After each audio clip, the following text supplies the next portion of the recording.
Bonjour à toutes et à tous et bienvenue au Coin du Feu pour un nouvel épisode des Annales d'Opale. Ici Ethno et je suis toujours accompagné de mon comparse Cook. Bonjour à toutes et à tous. Pour un épisode estival, en freestyle aussi, parce que là on n'a pas vraiment de plan, hein. Mais voilà, on s'est dit que conclure la deuxième saison, hein, c'est ça ? Ouais, je crois que j'ai mis saison 2 sur l'enregistrement Audacity. Ouais. Mais je suis pas sûr que c'est un quelconque impact. Non, pas vraiment. Disons que voilà, c'est l'épisode qui amène l'été, qui amène les vacances, parce que bon on est en vacances, hein, tous les deux. Ouais, depuis un petit moment moi. Ah, ouais, alors que moi j'attaque. Enfin, en vacances.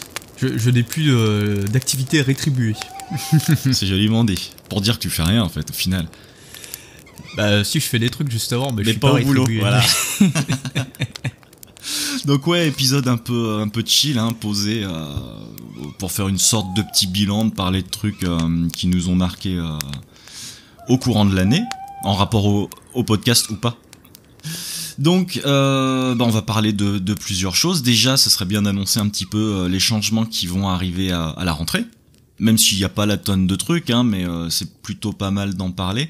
Avec la disparition d'un format, si on peut dire ça comme ça.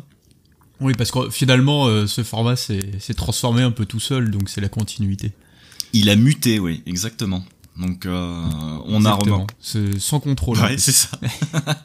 On a remarqué que les épisodes à quatre mains sur des classiques marchaient plutôt pas mal, et que c'est plus ou moins là où vous nous attendiez, en fait. Donc on va continuer là-dessus. Alors déjà moi personnellement ça me plaît beaucoup plutôt que faire des chroniques isolées où en fait finalement c'est juste un monologue. On s'est dit que ça collerait plus au format chronocritique qui nous arrive de faire. Et voilà, maintenant on va se concentrer sur des classiques de la littérature.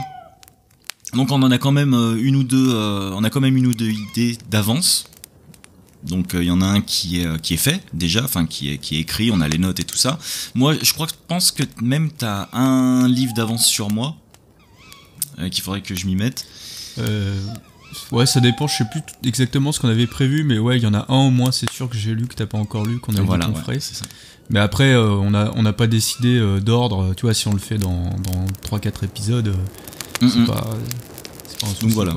Et oui, en fait, faut qu'on organise notre pile de lecture du coup à deux, puisque on sera deux pour les livres, mais pas que. Mais pas que, ouais. C'est-à-dire que on risque de faire d'autres épisodes, donc à 6 mains ce coup-ci. Ouais, encore, on va renouveler. Parce que l'exercice était plutôt concluant. Et du coup, les livres de Merlin, a priori, reviendront dans l'émission. Enfin, on reviendra dans l'émission, ça dépend si on prend le titre ou la personne. Pour une chronique qu'on avait fait la dernière fois. D'ailleurs, les gens qui sont sur le Discord, on en parlera après, savent peut-être déjà de quoi on va parler. Oui, c'est vrai. Ce sujet, je pense que ça va être prometteur comme chronique, je sais pas, je le sens pas ce bouquin, on va voir. Ah, la couverture me fait peur et le résumé me fait peur. C'est vrai. Bon, mais ça peut être marrant aussi de chroniquer un truc qui nous a pas plu, parce que c'est vrai que là-dessus on est parti directement avec Gagner la guerre sur un gros bouquin de fantasy, une valeur sûre en fait. Là, c'est vrai que peut-être qu'on a mis la barre un peu basse. Faut voir, je sais pas. Il me fait un peu peur. Après, on sait pas, ce sera peut-être notre nouveau classique. Ouais, non, je pense pas. Mais bon, ne partons pas négatifs ou défaitistes. Quoi qu'il en soit, ça sera l'occasion de refaire une collab avec Merlin, et ça c'est vraiment cool. Il y a une autre collab aussi qui se prépare, ça par contre il n'y a pas vraiment de date, ce sera d'ici la fin de l'année avec Geekosophie, on a un magazine. On en a parlé vite fait donc avec la personne qui gère la page. Normalement ça devrait se faire, donc on va pas annoncer non plus trop de trucs parce que à part le fait qu'on sait ça, on n'en a pas parlé plus que ça. Et après d'autres trucs et surtout d'autres classiques à venir qui vont être chroniqués. L'autre nouveauté, c'est que on a ouvert un salon Discord. Donc vous avez peut-être pu le voir sur les réseaux sociaux, mais ceux qui ne le savent pas, en fait simplement on a ouvert les Annales d'Opale au public. On est déjà une petite quinzaine, je pense, une petite vingtaine, c'est cool, c'est quand même assez actif. Et pas mal d'échanges sur les bouquins, les jeux vidéo, la musique, tout ça. Avec pas mal de créateurs de contenu aussi qui nous ont rejoints, donc ça permet aussi de faire un petit peu de pub et voir ce que les autres font aussi, ça c'est toujours intéressant de partager le travail. Et puis voilà, donc si vous voulez retrouver le lien d'invitation, parce que voilà, Discord ça marche par invitation, vous avez qu'à cliquer sur les liens qu'on a postés sur les réseaux sociaux. Rien de plus simple. Hein. Moi je les remets en général sous les épisodes aussi. Voilà, parce que c'est ce qui est embêtant avec Discord, c'est que les liens doivent changer. J'ai créé un lien permanent, mais après si dans la précipitation ou quoi que ce soit on poste des liens, ça nous ramènera toujours donc sur le Discord des Annales d'Opale, mais avec des adresses différentes. Donc prenez pas peur, c'est normal. Quoi qu'il en soit, tous les chemins mènent à Rome. D'ailleurs, pour ceux qui seraient pas au courant de ce qu'est Discord, qui seraient pas habitués, ça a l'avantage comparé à Facebook, Twitter, etc. d'être beaucoup plus direct. C'est-à-dire que c'est en gros un chat comme Messenger un petit peu, et du coup on peut discuter rapidement en fait les uns avec les autres. On a créé plusieurs salons, enfin t'as créé plusieurs salons suivant les thèmes pour éviter de surcharger la discussion principale.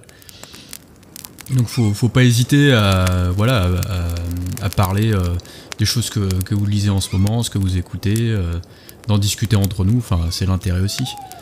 Et nous probablement si on a des choses à dire ou plutôt à vous poser des questions, ce sera le canal privilégié, ça c'est sûr, parce que ça permet d'avoir des retours beaucoup plus directs que par les autres réseaux sociaux. Exactement, ouais. Puis c'est vachement convivial et tout, c'est pas mal d'échanges, ouais. C'est cool. Ouais, on est enfin au coin du feu, quoi. Exactement, ouais, c'est ça. Sans le bruitage, et d'ailleurs le bruitage, on va en parler aussi, enfin le fond sonore, l'habillage sonore. Donc c'est venu, enfin l'initiative est venue d'un com qu'on a vu c'était sur iTunes Podcast, ouais je crois. Enfin, le truc de podcast d'iTunes, quoi. Ouais, ça doit être ça, ouais. Avec quelqu'un qui a adoré le podcast, mais qui avait mis en avant le fait que le fond sonore était peut-être un peu trop envahissant, notamment au niveau des criquets. Saleté de criquets. Donc après, c'est pas des grillons plutôt. Ouais, des grillons, des criquets, enfin c'est des saloperies qui crissent, des ailes, des machins comme ça. Et donc ouais, bon, c'est vrai que suite à ça, j'ai fait un petit sondage. J'avais déjà eu des retours dans ce sens.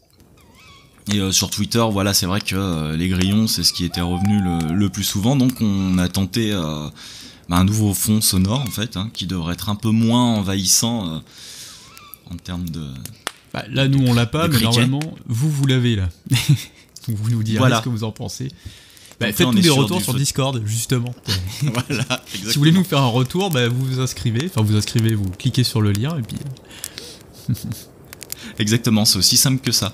Donc on verra, toujours ambiance coin du feu, petit feu crépitant, avec les petites chouettes qui ululent aussi de temps en temps, c'est pas mal. J'ai pas voulu les enlever parce que merde, elles sont là, elles y sont bien aussi, hein, puis ça serait pas pareil. Donc voilà, la personne qui a écrit ça et aux personnes qui ont répondu au sondage, nous vous avons entendu. et nous avons fait tout ce qui était en notre pouvoir pour changer ça. Ah là, c'est ça. Ouais. Ils sont passés à la flamme, voilà, bien grillés, ce qui paraît, c'est pas si mauvais que ça. Ça croque sous la dent. Je crois qu'on a fait le tour pour les news. En tout cas, ce qui va se passer là pour l'année qui vient, parce que bon, c'est la deuxième partie de l'année, mais ouais, ça permet de faire un point et puis de vous tenir au courant de nos discussions en interne quand même, c'est pas mal. Mais on a aussi prévu de vous parler d'autres choses. Je crois que tu veux commencer peut-être ? Ouais, bah là ça nous concerne tous les deux en plus, hein, essayer de faire un petit peu le bilan des épisodes qui sont passés sur le SoundCloud, enfin les épisodes qu'on a fait au courant de cette année-là, parce que mine de rien, il y a eu quand même il y a eu des collabs, il y a eu des épisodes spéciaux, il y a eu des chronocritiques, et je me suis dit que ce serait bien de revenir un petit peu dessus pour parler un petit peu de ce qui se passe dans la conception d'un podcast quand il est pas juste avec tous les deux. En fait, ça c'est assez intéressant parce que moi, pour ma part, l'épisode sur le Dungeon Synth a été quand même super intéressant et enrichissant tant en termes de montage qu'en termes d'écriture, qu'en termes d'invités, en fait, de tout. Donc là, oui, ça me concerne parce que celui-là, t'étais pas présent. Donc voilà, ça a été un super épisode pour moi, assez fastidieux dans le montage parce que avec Sir Ravaillac, donc on a enregistré chacun avec un logiciel différent. enfin logiciels différents, sur des pistes séparées. Et quand lui il m'a envoyé sa piste, en fait, je me suis aperçu que tout était décalé. Je sais pas pourquoi, je sais pas d'où est venu ce truc. Et du coup ça a été un montage d'enfer, parce que du coup sur 1h20, 1h30 de conversation, il a fallu faire énormément de coupes, essayer de tout recouper et de tout replaquer pour que ça fonctionne. Alors que tous les deux, quand on enregistre, c'est vrai, on fait un décompte au début de l'émission, boum, on balance l'enregistrement et généralement ça colle. Et au montage, on a juste à couper un tout petit peu. Mais ouais, resynchroniser certains trucs. Voilà, parce ouais, que c'est ça. Peut-être que vous l'entendez pas, enfin j'espère. En tout cas, je me suis amélioré là-dessus, mais au début c'était pas forcément flagrant. Mais il y a une certaine latence quand on parle à distance comme ça. Donc en fait, ça fait des blancs qui sont pas du tout naturels. Et donc on est obligé de resserrer un petit peu. Donc ça fait toujours faire un petit peu de coupe et ouais, un peu de bricolage. Enfin, ça change pas grand-chose au contenu, à ce qu'on dit. Enfin, ça change même rien. En général, j'y touche pas. Mais ça change le rythme. Et c'est vrai que si vous laissez trop de blanc, c'est vite ennuyeux, quoi. Donc ouais, on resserre un peu ça. Il faut dynamiser un petit peu le truc aussi, ouais. Voilà. Et parfois, ça crée des petits décalages forcément dans la suite de la conversation. Donc en gros, c'est ça la grosse partie du montage, c'est vérifier que tout, voilà, éviter les blancs et que ça se suive assez bien, quoi, et qu'il n'y ait pas de problème de désynchronisation. Mais c'est vrai que si dès le départ, c'est pas, il y a un problème au niveau des synchros. C'est un enfer. J'ai pas compris pourquoi, parce que c'est vrai qu'on a fait le décompte aussi, on est parti exactement pareil, mais mystère. Enfin, quoi qu'il en soit, ça a été assez galère, mais voilà, au final, je crois que tous les deux on en était assez contents de cette émission. Et il y a aussi la partie enregistrement du texte que Erang avait fait. Donc ça a été galère dans un autre registre, parce que c'était raconter le texte d'une autre personne, et ça, essayer de mettre le ton et tout, ça a été assez compliqué. J'ai pas fait 50 prises, et Erang était vraiment content du résultat, mais ça aussi c'était pareil. Et puis le fait de faire une émission en deux parties, donc avec la première partie avec la lecture du texte et la deuxième avec l'échange avec Ravaillac, ça a été plutôt une bonne expérience. Concrètement, j'en suis assez content de cet épisode. Et c'est pareil, en fin d'émission, on a vraiment accroché avec le personnage qui est Sir Ravaillac, qui est quand même assez naturel et tout. Il est vraiment cool comme gars, et qui fait un super taf en plus de ça, et qui est vraiment, enfin, c'est une mine d'or au niveau connaissance dans ce style musical, et en black metal aussi, c'est un peu sa spécialité. Donc super rencontre, et voilà, je voulais lui proposer un ou deux trucs aussi en plus à refaire. Donc c'est pas impossible qu'il y ait une autre collab qui se fasse avec lui aussi dans le futur. Voilà, et après il y a eu l'épisode avec Merlin aussi au niveau des collabs, qui a été quand même super intéressant, je trouve. Ouais, moi je m'attendais à ce que ce soit un peu plus compliqué justement au niveau du montage, et que ce soit un peu le foutoir au niveau de la parole, de comment on allait se donner la parole, mais finalement un peu comme avec Maxwell, où j'avais un peu les mêmes craintes. Finalement ça va, la distribution du temps de parole, donc podcastique et non présidentiel, c'est faite dans le plus grand des calmes, sans trop de prise de parole intempestive, donc c'était pas mal. Faut dire qu'on n'invite pas des grands nerveux aussi, hein. Non, c'est vrai. Ouais. Ça aurait été Bob Lennon ou quoi que ce soit, ça aurait été plus compliqué, par exemple, tu vois. Ouais, je sais pas si on aurait beaucoup de choses à se dire du coup, mais ouais, on laisserait le micro allumé puis il se débrouillerait, quoi. C'est ça. Mais si, en fait, il a écrit un bouquin là. Ah, je savais pas, tu vois. C'est une sorte de bouquin dont vous êtes le héros, en fait, avec un personnage récurrent sur sa chaîne, parce que tu sais qu'il est quand même assez allumé, ce personnage. Donc c'est Billy qui part en quête, apparemment, de ce que j'ai compris, et c'est vraiment old school. Tu joues ça avec des dés, et ça devrait pas tarder à arriver. Donc moi, je sais que j'ai grandi dans cette ambiance là, tu sais, les jeux dont vous êtes le héros et tout. J'ai toujours toi t'as dû connaître aussi, même si t'es un peu plus jeune que moi. Bah, je connais parce que mon père avait des vieux bouquins dans sa bibliothèque et que je lui ai piqué. Mais sinon, je sais pas, c'était plus à la mode quand j'étais jeune. Ah ouais, d'accord. Ok. Tu vois, je pensais que ça avait. Non. Bah, ça existait encore, hein, mais je crois pas que j'en ai jamais eu des. Ouais, moi mon souvenir c'est ceux de mon père, des vieux bouquins, quoi.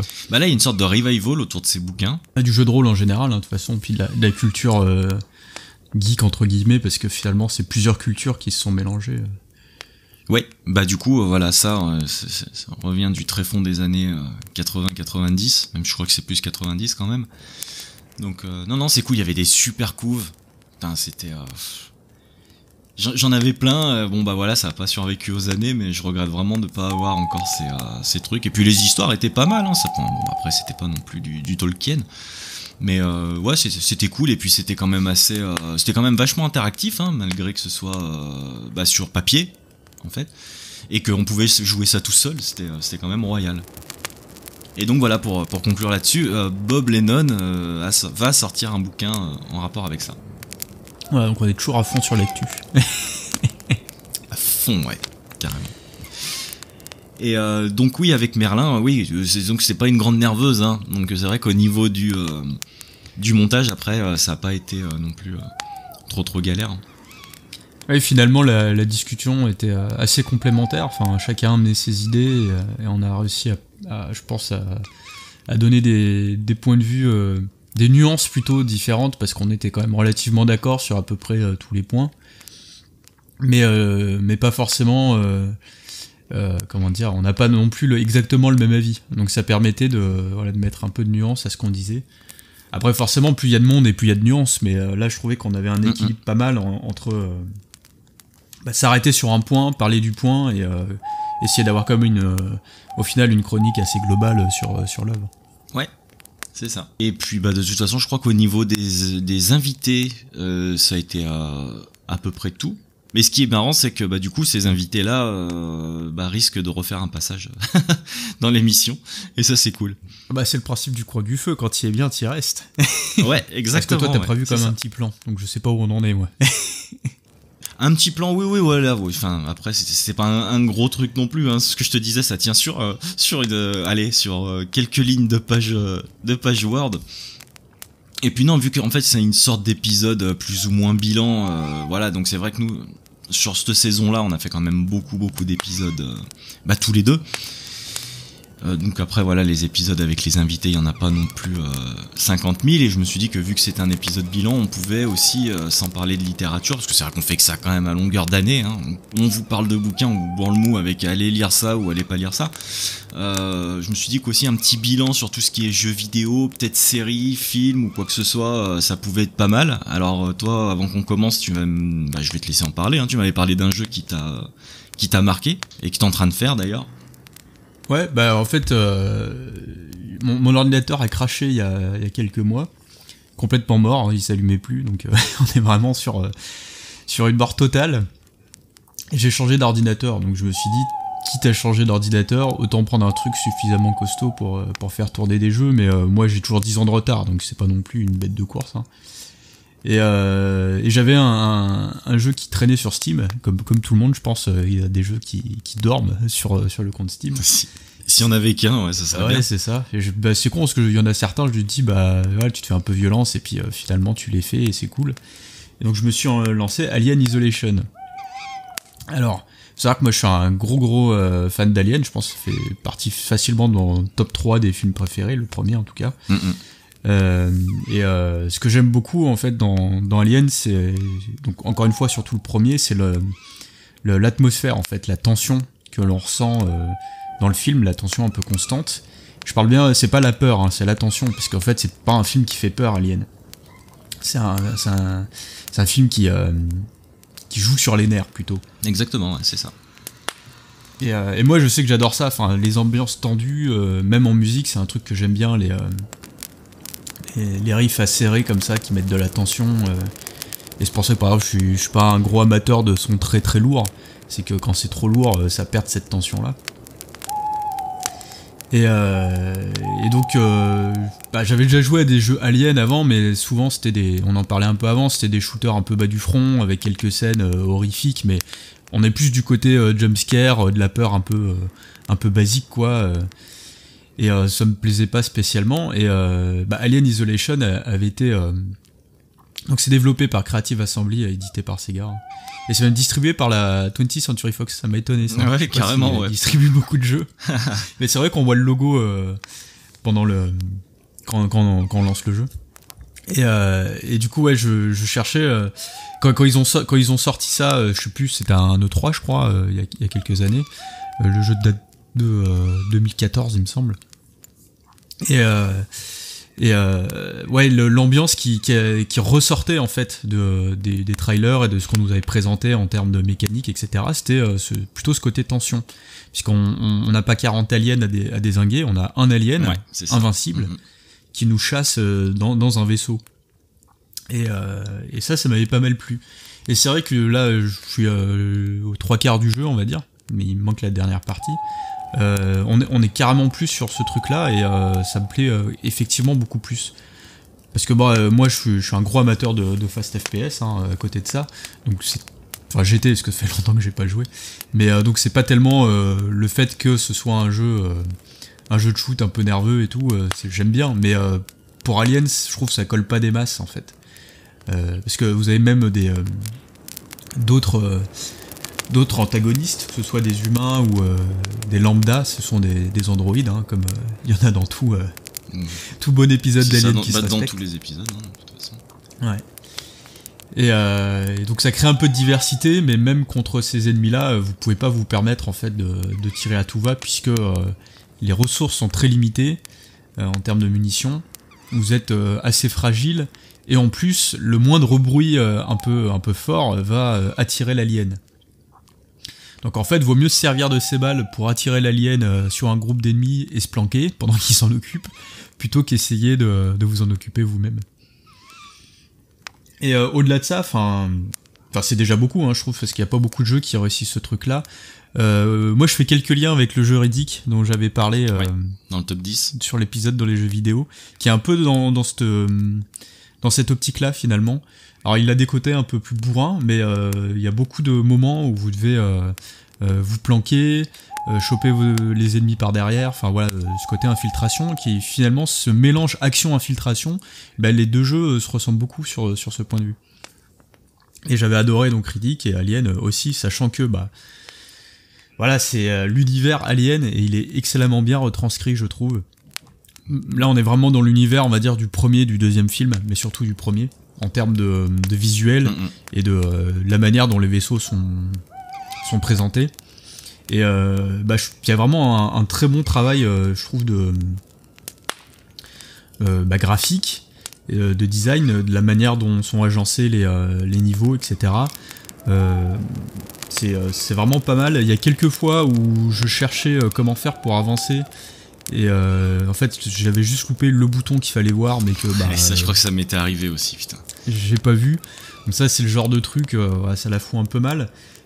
Mais en fait, c'est lié à un élément. Je me suis dit ça en jouant. Alors moi, j'ai pris le parti de jouer en amateur. C'est le truc le plus simple, parce que très souvent, ce genre de jeu, en fait, je trouve la difficulté, reflète pas grand chose. Et ça va plus ralentir ta progression que vraiment te poser des difficultés.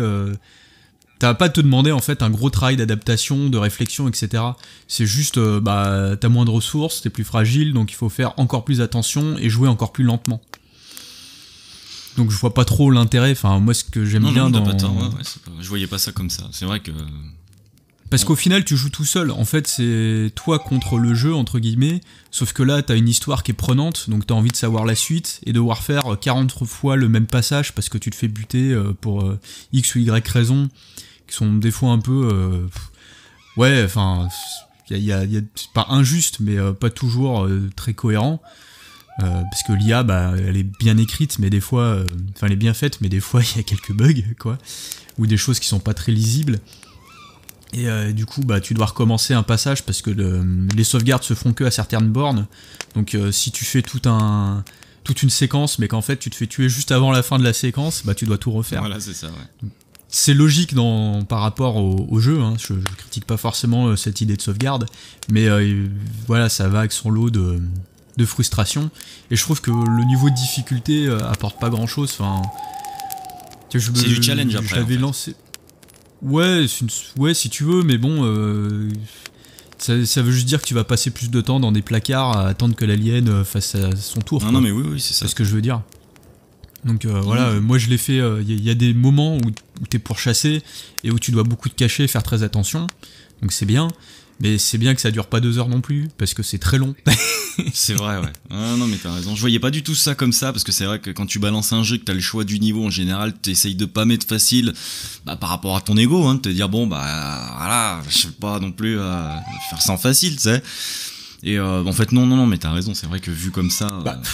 Moi, honnêtement, pour avoir beaucoup joué en réseau à des jeux de stratégie ou de shoot, où ton but c'est de battre l'ennemi, enfin l'adversaire, pas vraiment l'ennemi, l'adversaire, quoi, être meilleur que l'adversaire, et là tu taffes le jeu, etc. Là je vois l'intérêt de passer du temps sur le jeu. Quand c'est un jeu solo où il y a une histoire et que finalement le niveau de difficulté va juste alourdir le jeu, je préfère mettre au plus simple et tracer, quoi. Et ça revient avec plusieurs éléments que moi j'aime pas, mais que je peux comprendre qui est de l'intérêt, c'est toute la partie collectible. Donc déjà vous avez une partie craft, mais qui est très légère et qui est plus ou moins indispensable à mon niveau de difficulté. En fait ça sert pas à grand chose, j'ai les poches pleines et j'ai déjà tout crafté, quoi. Donc je sors pas ce côté manque de ressources, voilà, il faut que je me débrouille avec ce que j'ai sous la main. Donc c'est peut-être ça un peu que ça abolit, on va dire, la difficulté. Mais finalement, je m'en sers pas tant que ça des outils. Certains outils, je me sers beaucoup de certains éléments, et puis d'autres pas du tout, parce que je les trouve pas très efficaces. Et déjà ça, moi ça me fait sortir du jeu dès qu'il y a du craft, c'est mort, quoi. Enfin, je trouve ça insupportable, je vois pas l'intérêt. Donc j'aurais préféré qu'on me fasse plutôt récupérer les éléments déjà faits, tu vois. Je vois pas l'intérêt de récupérer... ça dépend pour quel genre de jeu tu joues, en fait. Moi c'est marrant que tu dises ça, parce que le jeu dont je vais parler après, c'est ça, en fait. Oui, mais c'est plus logique, tu vois, ça fait partie du... Oui, c'est sans ça, ce serait pas intéressant, tu vois. Oui, carrément. Mais là, en gros, je me retrouve à récupérer des bouts de bidule un peu partout, puis à essayer de me monter des medikits ou des bombes sonores pour attirer les ennemis.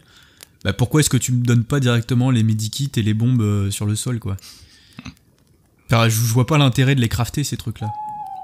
Ouais, d'autant plus que c'est pas le propos du jeu, c'est vraiment de la... Ouais.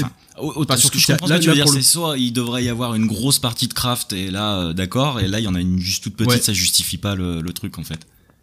Exactement. Par exemple, à un moment, on te donne le lance-flamme dans le jeu. Du coup, pourquoi est-ce qu'on ne doit pas aller chercher les parties du lance-flamme, le constituer, qui ont un côté encore plus survie, un truc encore plus poussé. Un truc à la MacGyver, là, parce que monter un lance-flamme comme ça dans un vaisseau, c'est chaud. Ils le font dans le film, ils prennent du scotch, un petit chalumeau et basta. Putain. Oui, d'ailleurs, il y a ce côté huis clos aussi dans le jeu qui retransmet bien cette ambiance qu'il y a dans les films. Ouais, en fait, carrément, on se dirait vraiment sur la plateforme du premier film, ça c'est clair. Ouais. Mais voilà, tu vois, il y a ce truc de craft qui, je trouve, est mal équilibré, parce qu'en fait, il est trop simple et à la fois trop présent.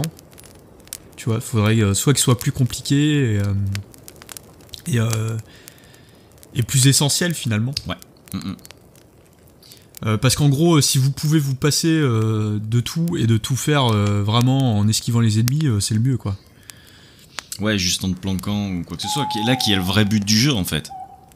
Ouais, carrément, ouais. Parce que les ennemis sont costauds, hein. On peut se débarrasser d'un ou deux ennemis à la fois, mais plus c'est impossible. Ouais. Et surtout, vous allez vous retrouver à sec directement, quoi. Enfin, sans parler de mourir, si vous vous trouvez face à un ennemi que vous êtes obligé de mettre hors d'état de nuire, vous serez un peu foutu, quoi. Donc il y avait cet élément-là, et il y a aussi la partie QTE qui est pas trop mal, enfin qui est assez logique aussi, mais qui parfois est pas toujours... ça fait un peu vieillot, quoi. Ça fait début 2000... C'est vrai que je pense pas mal à Resident Evil 4, à des trucs comme ça, tu vois. Alors après, là, ça va, c'est assez contextuel, et c'est pas des trucs... tu peux pas les louper, pratiquement, donc... Mais du coup, comme tu peux pas les louper, est-ce qu'ils sont vraiment nécessaires? Ouais, voilà, c'est toujours le même problème. Et là, je parle pas des éléments pour ouvrir les portes, parce que suivant l'outil que tu utilises, tu vas pas devoir entrer les mêmes inputs, mais en fait, les inputs, elles sont... Donc les inputs, c'est les touches que vous utilisez pour faire l'action. Elles sont assez logiques avec ce que tu fais, et ça donne cette impression quand même que tu agis directement sur les éléments. Donc ça, c'est pas mal, c'est pas juste presser E pour ouvrir une porte. Souvent, tu dois utiliser la souris comme tu utilises tes deux mains et appuyer sur une direction pour faire bouger le levier dans la bonne direction. Donc ça c'est pas trop mal quoi, mais il y a d'autres moments où il y a des QTE et tu sais pas trop à quoi ils servent. Voilà, donc en gros il y a quelques éléments qui alourdissent en fait le jeu, mais comme globalement c'est assez lent, ça casse pas non plus le rythme plus que ça quoi. Donc pas mal. Et puis vraiment le côté on est chassé par l'alien qui marche très très bien. C'est vraiment super. Le son aussi est vraiment cool. Vous jouez beaucoup avec le son. Vous entendez l'alien bouger dans les conduits. La musique, je crois que c'est des musiques du premier film ou un truc comme ça, ou très inspiré du premier film en tout cas, donc ça donne vraiment cette ambiance. Et du coup il y en a pas énormément. Tu dis, quoi, isolé dans l'espace en fait, avec ça, un alien. Puis les musiques, il y en a pas énorme au final. Enfin, non mais c'est plus de l'ambiance. Ouais voilà c'est ça. Ouais. Il y a quelques violons qui s'excitent un peu quand l'alien vous tombe sous le pif et que vous y attendez pas. Mais... Ouais, c'est ça. Ouais. Et c'est ce qu'on disait avant de commencer l'émission. J'en ai fait un petit peu de ce jeu, je l'ai pas terminé, mais la première apparition de l'alien, elle est juste monstrueuse. On s'attend pas à ça, quoi. Là, regarde, là, je viens de voir, il a été nominé notamment pour son meilleur son au Game Developers Choice Award. D'accord. Et au British Academy of Film and Television Arts, quand même, stylé. Stylé, ouais. Mais ouais, finalement, je trouve ce qui y a vraiment de cool, j'en ai pas encore parlé, c'est l'histoire. Non pas qu'elle soit très originale, en gros c'est l'histoire du premier, concrètement. Mais elle s'insère bien dans la continuité de l'univers d'Alien, puisqu'on joue Amanda Ripley, donc la fille d'Hélène Ripley, qui part justement à sa recherche. Et alors si vous savez pas en fait Ripley dans le deuxième épisode Aliens en fait elle a été cryogénisée pendant très longtemps et sa fille est morte en fait avant qu'elle ait pu la revoir. Et donc là on joue cette fille justement qui est décédée quand elle est beaucoup plus jeune à la recherche de sa mère, et ça quand t'es fan de l'univers Alien, ça crée quand même de l'intérêt, je trouve. Oui, c'est un spin-off. J'ai envie de savoir ce qui lui est arrivé, tu vois. Ah, bien sûr. C'est pas décorrélé du reste. Mais bon, après, il y a une séquence notamment où tu vas, j'en dis pas trop, mais qui t'explique comment l'alien est arrivé sur le vaisseau dans le jeu. Et bon, c'est un gros clin d'œil en fait au premier épisode. Mais là, par exemple, je voyais pas trop l'intérêt de cette séquence. Okay. Et aussi, pour finir avec les collectibles, parce qu'il y avait le craft, mais il y a aussi tout ce qui est terminaux avec des textes, etc. C'est imbuvable, et en plus, c'est pas bien écrit. Enfin, faut arrêter de faire ça dans les jeux, de mettre ce qu'on appelle du lore, là, essayer en fait de le faire avec des jeux qui se prêtent à ça, quoi. Voilà, avec des... En fait, il y a quelques histoires que vous pouvez suivre. La station sur laquelle on se trouve, Sébastopol, elle appartient à une méga corporation, et elle est mise aux enchères, et voilà, en fait, en fond, vous pouvez suivre cette histoire-là, qui est-ce qui l'a racheté, et ça rejoint après l'histoire principale, enfin, il y a une logique.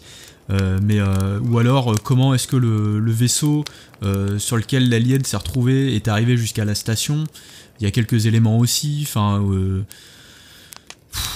c'est un jeu vidéo. Moi, si je veux lire des choses, je vais ouvrir un livre, et je vais ouvrir un bon livre, alors que là c'est vraiment nul, les textes ils sont vraiment pas intéressants. Ça essaye de donner du suspense, mais en fait un peu les éléments qui sont dans les textes sont parfois retranscrits dans l'univers. Je pense que vous savez très bien comment les aliens sortent du corps des humains, enfin comment on obtient un alien. Et ça, en fait, vous y assistez pas dans le jeu. Dans des choux. Mais vous savez en fait comment ça arrive, et vous voyez même la première personne qui s'est fait incuber. J'aurais préféré qu'on me dise pas, voilà, c'est elle, et qu'on me fasse pas toute l'histoire pendant plusieurs séquences sur des terminaux la con, parce que moi à chaque fois que je vois un terminal, je me dis c'est la suite, il faut que je l'allume pour déclencher quelque chose, mais en fait non, c'est juste du texte nul. Et juste montrez-moi le personnage sur sa table d'opération, et vous me faites une scénette où je peux reconstituer moi-même en passant dedans, tu vois, Ça, c'est du jeu vidéo. Même faire un texte nul, c'est pas du jeu vidéo, c'est pourri. Enfin, ça a aucun intérêt, quoi. Et dernier point, c'est les audiologues. Donc un peu dans le même principe. Ça a été popularisé par BioShock. C'était déjà pourri dans BioShock, c'est toujours pourri ici. Enfin, ça crée du son pour rien. Je me demande si les ennemis les entendent quand on les allume. J'ai pas fait attention à ça. Ce serait là dans ce cas-là, ce serait limite intéressant, tu vois, de te mettre des pièges comme ça où t'appuies puis en fait ça te fait que ça génère du son et du coup ouais, c'est ça. Ou alors ça te permet de faire une diversion par exemple. Ouais. Mais là c'est pareil, enfin c'est relativement bien joué quand même. Les textes sont pas trop mal, mais la plupart du temps je les allume en me disant bah vas-y je vais voir, il va peut-être être bien, et puis en fait j'écoute les 2 premières lignes, puis après je suis pris par le jeu et je m'arrête pas pour écouter parce que je m'en fous en fait, enfin c'est nul. Ouais, t'y prêtes pas attention. Ouais, alors soit faut en mettre moins, soit faut pas en mettre du tout et réussir à par la mise en scène à faire comprendre ces choses là quoi, parce que c'est vraiment enfin pour moi c'est de l'ajout inutile, c'est vraiment alourdir le jeu quoi. Tu te retrouves comme ça à te mettre sur des terminaux et puis tu vois des textes, tu te dis bah tiens je vais vérifier s'il n'y aurait pas une info importante, puis en fait non. Ou alors, et ça j'y ai pensé après, il faut rendre ce procédé beaucoup moins systématique mais beaucoup plus essentiel, comme pour le craft, c'est-à-dire qu'effectivement il y a des infos dedans pour t'aider, sauf qu'elles sont pas surlignées, parce que là souvent les codes d'accès ils sont dans une autre couleur par exemple. Donc moi je regarde juste le code d'accès, je regarde même pas à quoi il sert quoi, je sais qu'il servira pas trop longtemps après. Et rendre ça, tu vois, le rendre plus naturel avec le reste du jeu, c'est-à-dire bah voilà, il y a des terminaux, tu peux avoir des infos dessus, c'est à toi de chercher les infos, ouais. Celles qui seront utiles, celles qui seront inutiles. Et puis et du coup ça prendra plus d'intérêt de se mettre de prendre des risques en fait pour aller les lire, parce que peut-être que plus tard ça va beaucoup t'aider. Ou alors là t'as pris le risque et puis tant pis, en fait il y avait rien sur celui-là d'utile par exemple, ou tu vois de le rendre un peu plus organique avec le reste du jeu. Ouais, je vois ce que tu veux dire. Et c'est pareil avec tous les éléments qui sont surlignés, les outils que tu peux prendre ou pas, les ordinateurs que tu peux utiliser ou pas. Alors je sais que ça aide à la lisibilité pour justement que ce soit pas trop frustrant non plus, mais d'un autre côté je pense là le problème c'est comme pour beaucoup de jeux, c'est le cul entre deux chaises, c'est-à-dire qu'il y a t'es assisté pour un certain nombre de choses et puis d'autres trucs sont traités un peu par-dessus la jambe, donc je sais pas, ouais, je trouve l'équilibre là fonctionne quand même, hein, le jeu est assez sympa à naviguer, mais voilà, pour moi ça crée une espèce de dissonance, à la fois t'es immergé mais en même temps pas tout à fait quoi, voilà. J'ai essayé de faire court. Bah voilà, c'était la chronique de Alien Isolation, hein, monsieur dame, c'était pas prévu. Non, mais oui, après, oui, j'ai pas assez de recul avec le jeu pour pouvoir analyser tout ce que t'as dit, parce que on en parlait avant de commencer l'émission, j'ai fait que quelques heures et après, comme d'hab, hein, je suis parti sur un autre jeu qui m'a plus pris, et du coup j'y suis jamais revenu. Hein, faudrait peut-être que je rebalance ma sauvegarde un jour, mais après pourquoi pas. Ah bah moi c'est simple, j'ai vu les premiers éléments de craft, j'ai fait non s'il vous plaît. Et ça m'amène à un truc, parce que c'est vrai que c'est quand on avait fait la FAQ, on avait parlé donc, on nous avait posé une question qui irait dans le sens de savoir plutôt si un jour on ferait des lives sur Twitch ou des machins comme ça. Et c'est vrai qu'on en a pas trop reparlé après l'épisode, mais ouais, enfin si t'es toujours chaud, on parle ça, enfin, fait comme si vous étiez pas là, hein, je suis désolé, hein. Mais ouais, pourquoi pas essayer de faire des lives sur Twitch avec des jeux comme ça aussi, ça peut être pas mal, ou comme Don't Starve, parce que du coup moi je suis un petit peu dessus aussi en ce moment. Don't Starve, bon bah ce qu'on disait c'est à l'opposé de ce que toi t'aimes bien, donc après là-dedans c'est le concept du jeu en fait, c'est du craft, c'est de la survie, il faut survivre à l'hiver, faut survivre à des saisons, faut crafter des trucs, voilà, c'est et il y a un jeu Don't Starve qui a été créé, c'est Don't Starve Together, où il faut jouer à deux et survivre à deux. Et c'est vrai que je me suis dit ça peut être pas mal à faire, surtout avec deux bras cassés comme nous, ça peut être marrant. Et pourquoi pas essayer de streamer ça aussi? T'en penserais quoi? Ouais, ça pourrait être marrant parce qu'on peut streamer sur Discord, ce serait assez cool, ouais. Ah oui, c'est vrai, on peut streamer sur Discord aussi. Ah ouais, je pensais à Twitch, mais ouais, pourquoi pas, ça peut être marrant ça. Donc à développer, hein, ça serait marrant. Après niveau jeux vidéo, moi j'ai perdu ma télé, rip la télé, je peux plus jouer à la PS4. Donc du coup je me suis rabattu sur la Switch. Et Switch c'est des jeux, enfin Nintendo c'est quand même des jeux qui sont assez chill. Et bon je vais pas pouvoir parler autant du jeu sur lequel j'ai le plus squatté cette année, qui est merde. Ah, t'as dû y passer beaucoup de temps. Ouais, attends, je l'ai noté quelque part. Qui est Animal Crossing. Voilà, New Horizon. Désolé, j'avais complètement bouffé le nom. Donc voilà, hein, c'est vraiment le jeu posé par excellence. Faut construire son village, nettoyer son île, aller voir des potes, échanger. Enfin, c'est du troc, c'est du craft, c'est tout ce que t'adores. En fait. L'enfer, quoi. Donc voilà, là c'est vrai qu'il n'y a pas. L'enfer sur Terre. Ouais, l'enfer sur Terre. Mais après, c'est vrai que quand j'ai pris cette console, je me suis dit au bout d'un moment, vous le savez, maintenant je suis un grand fan de Dark Souls et de jeux comme ça, donc j'y passe des heures et des heures et des années, j'arrive pas à décrocher. Et je me suis dit, putain, merde, ça serait quand même bien sympa si t'arrivais à avoir une console avec des jeux beaucoup plus posés, beaucoup plus chill. Et donc du coup, voilà, je me suis rabattu sur la Switch. Effectivement, là... Putain, c'est les vacances, hein. C'est les vacances comparé à Dark Souls, putain, c'est... Voilà. Là, tu fais ton petit musée, tu fais machin... Tu développes ton île, ton économie, tes trucs comme ça. C'est... moi j'avais déjà un petit peu joué aussi, je déconne à moitié en disant que, voilà, c'est pas le top, mais bon, on y passe des heures, en fait, au final... voilà, il y a quelque chose... Enfin, c'est le genre de jeu où il y a toujours quelque chose à faire, un truc à faire... Et donc du coup, surtout quand tu peux aller visiter d'autres îles et de machin comme ça. Donc pour les personnes qui chercheraient un jeu vraiment posé, hein, là on est en plein dedans. Et il y a le Don't Starve aussi, donc qui est à l'opposé de ce genre de jeu, parce que là c'est vraiment le jeu stressant par excellence, parce que tout est un danger dans ce jeu. Donc il faut faire gaffe à la nuit, voilà, c'est un personnage qui a 3 jauges. Il y a de la santé mentale, il y a de la vie et il y a de la faim. Et ces 3 éléments qui, s'il y a l'un des 3 qui part en banane, concrètement c'est la faim. Et chaque jour est compté, parce que chaque jour qu'on fait, voilà, c'est de la survie, donc c'est super important. Et c'est surtout on peut avoir une seconde chance à partir du moment où on meurt, mais il faut trouver les bons trucs pour pouvoir le faire. C'est-à-dire qu'en général, toute mort est définitive. Donc comme je vous le disais, il y a des choses qui nous permettent de pouvoir survivre un tout petit peu plus. Après, voilà, il faut aller les chercher, ces choses-là. Donc, c'est des choses qu'il faut aller chercher, donc, qui nous mettent en danger, parce que du coup, on n'est jamais autant en sécurité qu'autour de notre feu de camp, hein, un peu comme pour les annales. Et voilà, j'ai fait un record de 30 jours, j'étais content, je suis mort à cause d'une connerie. J'ai voulu aller me frapper avec un groupe de... En fait, il y a des hommes cochons. C'est extrêmement bizarre, mais c'est comme ça. De toute façon, tout est étrange dans ce jeu, c'est un jeu très burtonien dans l'esprit.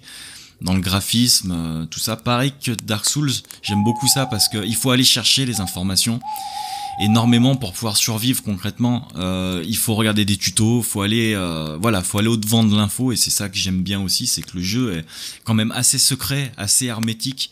Et moi justement, plus c'est hermétique et plus ça me pousse à aller chercher les choses pour pouvoir essayer de dire putain, voilà, je suis arrivé à passer au-delà de la difficulté principale, et après, une fois qu'on a compris les mécaniques du jeu, c'est comme dans tous ces genres de jeux, et on se régale, mais chaque action en fait est extrêmement punitive pour peu qu'on la rate.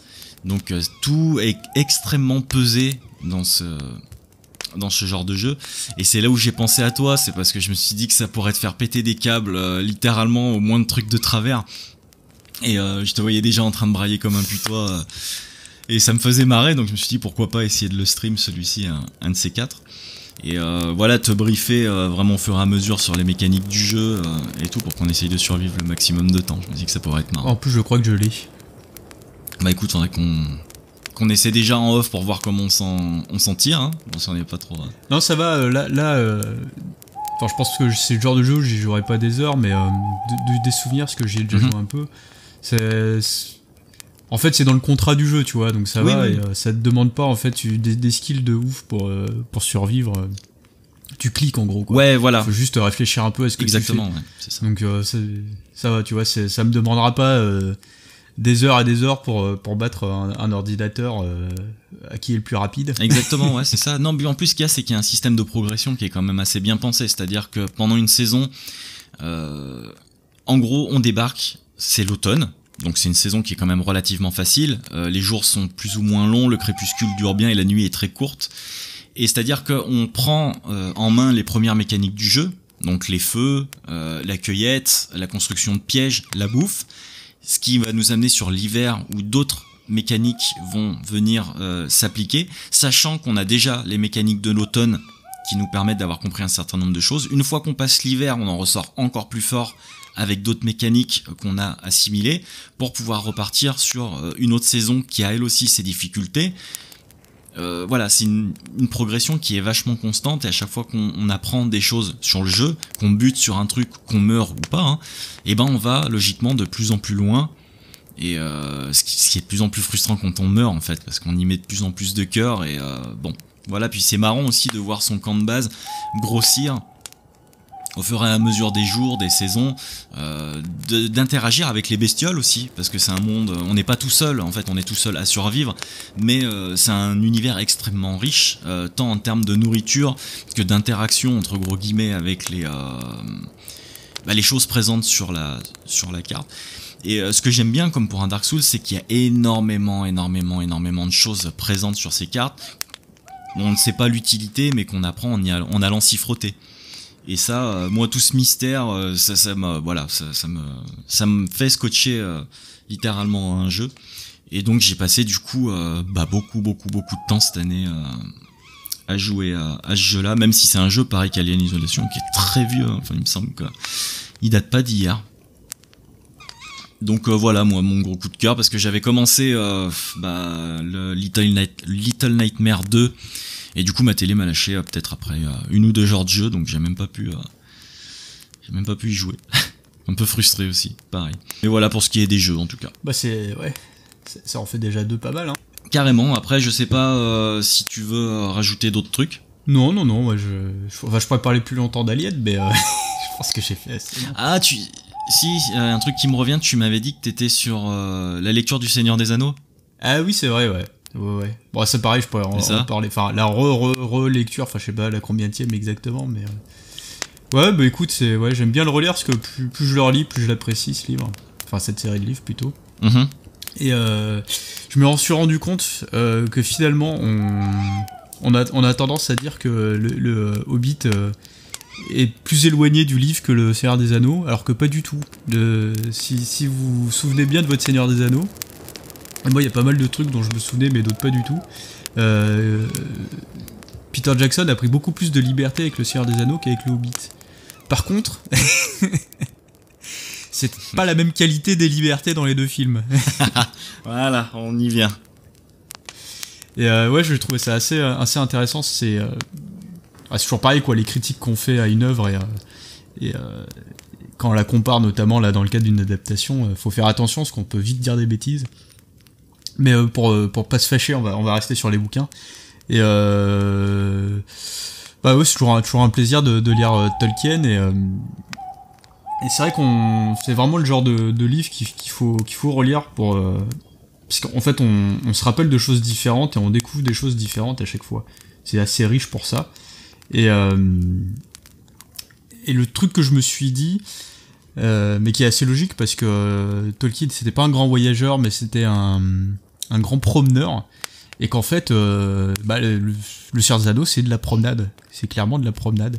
Et c'est pour ça que peut-être que certains trouvent que notamment la communauté de l'anneau, le premier livre, est un peu long au début, mais c'est parce qu'en fait la promenade qu'ils font jusqu'à Foncombe, on va dire, on n'échappe à aucun moment du voyage, mais comme on n'échappe à aucun moment du voyage total.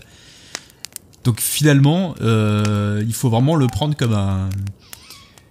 comme si vous marchiez avec les hobbits toute la traversée jusqu'aux montagnes du destin. Et là, du coup, ça prend beaucoup plus de sens. C'est vrai, c'est vrai. Ça permet de profiter des paysages, des sensations d'être dans la vie sauvage et de traverser comme ça des forêts. Communion avec la nature. Exactement, et lu comme ça, ça prend une autre saveur, et je vous conseille du coup de le lire comme ça à votre prochaine lecture ou à votre première lecture. Et je vais essayer, parce que tu sais que moi je suis toujours pas arrivé à bout, hein. Je bloque toujours à un moment où voilà, hein, j'y arrive pas, et je m'en veux, hein, parce que concrètement j'adore, je pourrais pas dire ces bouquins parce que je les ai pas tous lus. En tout cas, La Communauté de l'Anneau, je l'ai déjà lu 2 ou 3 fois, et c'est après où ça bute. Je sais pas pourquoi, c'est à partir des 2 tours où j'arrive pas à dépasser la moitié. Alors justement, est-ce que c'est parce que le premier tome est beaucoup plus posé justement, ou est-ce qu'il se passe moins de trucs, et que moi c'est vrai que c'est le genre de lecture où j'aime beaucoup ça, tu sais, les trucs où ça prend son temps, où tout ça me plaît beaucoup, et autant le premier tome j'y arrive, mais autant le deuxième j'arrive pas à passer au-delà, donc je vais retenter. De toute façon, je me suis lancé des défis littéraires cette année, je suis déjà arrivé à faire les Harry Potter, je me suis dit que cette année il fallait que je termine Le Seigneur des Anneaux, au moins pour dire que je l'ai fait, parce que quand même c'est pas rien.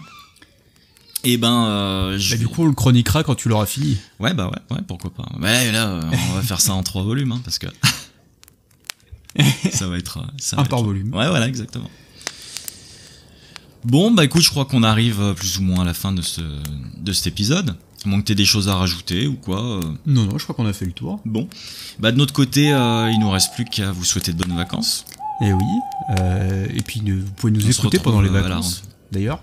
Ouais, vous pouvez, parce que du coup, oui, ça c'est important de le dire aussi. Excuse-moi de te couper, mais il va y avoir cet épisode, et il va y avoir un chronocritique de ma part qui devrait arriver courant d'août. Alors là, je donne pas de date précise parce que je veux pas m'avancer. Un chronocritique assez surprenant dans la lecture, parce qu'en fait c'est un auteur pas connu du tout qui nous a contacté, et on s'est dit allez, banco, on va faire la chronique, et j'ai été assez surpris dans le bon sens de ce bouquin, donc je vous en parlerai. Ce sera une chronocritique qui sera dans les temps, hein, pour une fois, mais où il y aura quand même des choses à dire, et voilà, j'espère que ça va vous plaire, et surtout j'espère que l'auteur sera content, parce que ça a l'air d'être une très bonne personne, qui a des goûts, j'en dis pas plus, mais qui a de bons goûts en matière de littérature, et ça se ressent dans son bouquin. Donc on partira sur un truc un peu SF, uchronie, ce sera cool. Et voilà, c'est le seul épisode de cet été, hein. Donc voilà, je l'annonce comme ça, mais par contre il y aura pas de date. Mais nous, par contre, on peut se dire qu'on se retrouve en septembre avec Cook. Ouais. Pour enfin l'épisode qu'on annonce depuis je sais pas combien de temps, hein. Ouais, mais ça mérite, faut pas le traiter par-dessus la jambe. C'est vrai, d'autant plus que là, il y a beaucoup de choses à dire. Donc, comme le disait Cook, n'hésitez pas à nous écouter pendant les vacances, hein, sur la plage, en montagne, en campagne, peu importe. La nuit, apparemment, le podcast se prête bien aux écoutes la nuit. Vous pouvez nous retrouver donc sur toutes les plateformes de streaming, comme le dit Cook, sur tout ce qui a un flux RSS, hein, je pense que c'est assez bien dit. Et niveau réseaux sociaux, ce sera la pause. En général, c'est moi qui gère, donc j'ai déjà fait des petites annonces, hein, pour vous annoncer que justement moi j'étais en vacances, donc c'est le moment aussi de prendre un peu de recul par rapport au réseau. Et on reviendra de toute façon en septembre, pareil. C'est pas impossible que je passe sur Twitter, parce que c'est là où je suis le plus actif en général, faire un petit coucou et balancer un ou deux trucs.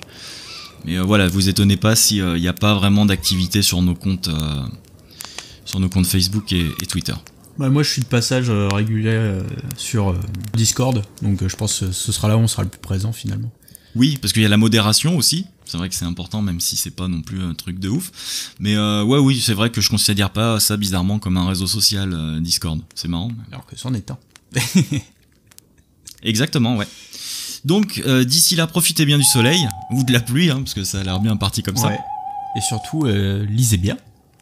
Lisez beaucoup, et à la rentrée. Bonnes vacances à toutes et à tous. Bonnes vacances à tous.